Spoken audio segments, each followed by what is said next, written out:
Well then, I say it's time for another spooky themed review, this time heading into the separate continuity of the Bloodstained universe, starting of course with Curse of the Moon. Bloodstained Curse of the Moon is an old school 8-bit styled 2D action platformer developed and published by Inti Creates, who also gave us Shovel Knight and was released on May 24th, 2018 for PlayStation 4, Switch, even the 3DS and Vita, as well as Steam. Now, already you can compare this game to the old school Castlevania trilogy, since Curse of the Moon takes heavy inspiration from them, primarily Castlevania 3 Dracula's Curse. So, what's the story of Curse of the Moon? Well, we take the role of Zangetsu, who is basically on the quest to kill a great demon named Gremory. Along the way, we have Miriam, Alfred, and G-Bell to join along with us. So yeah, that's basically it. It's as simple of a plot as you could get, which makes my job easier, so we can head right into the gameplay. The gameplay of Curse of the Moon is as old school NES Castlevania as you could get. Now, although you can jump on stairs, like in Super Castlevania 4 and Rondo of Blood, you cannot jump off of stairs. Now, although you can try and beat the game with Zangetsu, this game has the partner mechanic of Castlevania 3. This game also has two types of styles: Veteran for those who want a challenge, and Casual, where it removes knockback and we are given infinite lives. Sweet! Much like the Belmonts, we have sub-weapons, but unlike in Castlevania, we have different colored lanterns, so we can tell which has sub-weapons and which has basically anything else. Now each character has their own style of gameplay.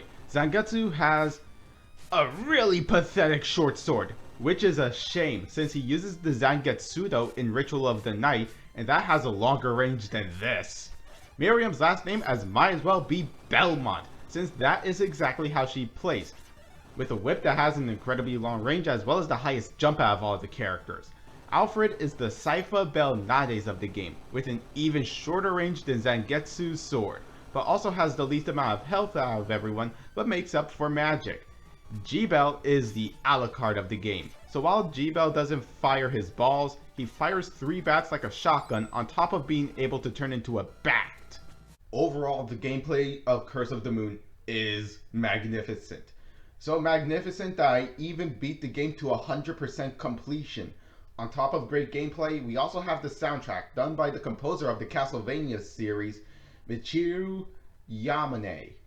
I most likely butchered that, and before you ask, yes, Castlevania music fits perfectly with this game. Overall, is Bloodstained Curse of the Moon a good old school styled game? Yes it is. From a very easy and simple plot, great gameplay, and a fantastic soundtrack, I can easily say you should try this. It's only a $10 download, so don't be an idiot and buy a physical copy for $60.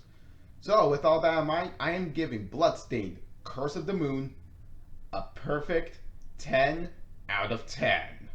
Now, I want to know from you all, did you play Bloodstained Curse of the Moon, and could you possibly recommend this to either a friend or even a parent?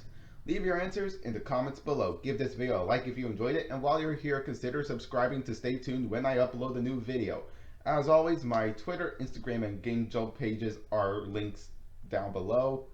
I've been Horror Kid. I will see you all in the next video. Take care, everybody.